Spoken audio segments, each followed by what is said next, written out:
নমস্কার বন্ধুরা, আপনাদের সামনে আর একটা নতুন ভিডিও নিয়ে চলে এসেছি। তো চলুন আপনাদের সাথে গল্প করতে করতে এই রেসিপিটা আপনাদের সামনে আমি শেয়ার করি।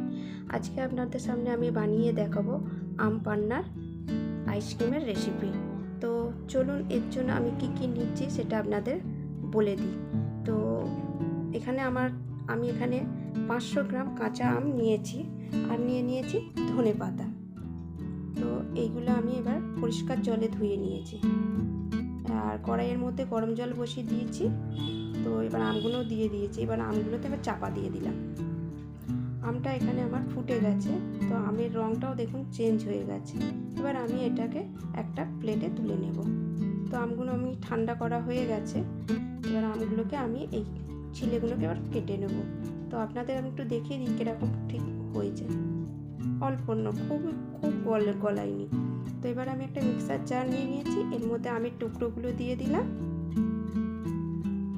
আমের টুকরোগুলোর মধ্যে আমি দিয়ে দিয়েছি আর দিয়ে দিলাম ধনেপাতা, একটা কাঁচা লঙ্কা, আর এখানে বিট নুন আর সাদা নুন দুটোই দিয়েছি, আর দিয়েছি ভাজা জিরে গুঁড়ো, যেটা এখানে আমি দেখাতে পারিনি, আর দিয়ে দিয়েছি মিষ্টি।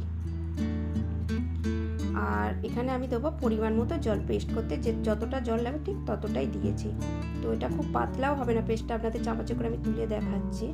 ঠিক এই এতটাই গাঢ় হবে। তো এখানে কালারটা অপরূপ সুন্দর কালারটা এসেছে, গ্রিন সবুজ। দেখুন গ্রিন কালার, খুব সুন্দর কালারটা এসেছে। এবার এটাকে আমি কাগজের যে কফির কাপগুলো হয় তার মধ্যে আমি এটা ভরে নেব। তো আমি এখানে কোনো প্লাস্টিকের ব্যবহার করব না। নর্মালি এরকম কাপটাকে আমি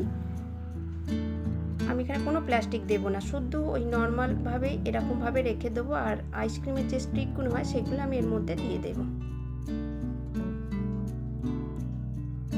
তো এইভাবে দিয়ে দেবো। এবার এটাকে আমি ওভারনাইটের জন্য ডিপ ফ্রিজে রেখে দেব।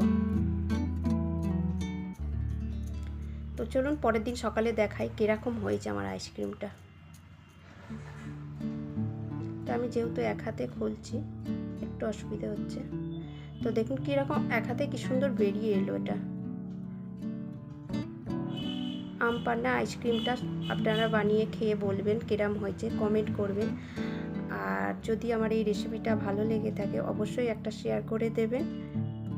আর এই গরমে সবাই সুস্থ থাকুন, ভালো থাকুন, বেশি করে জল খান।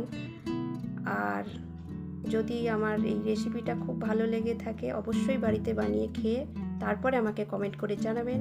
আর একটা নতুন ভিডিও নিয়ে আপনাদের সামনে আমি আবার ফিরে আসবো।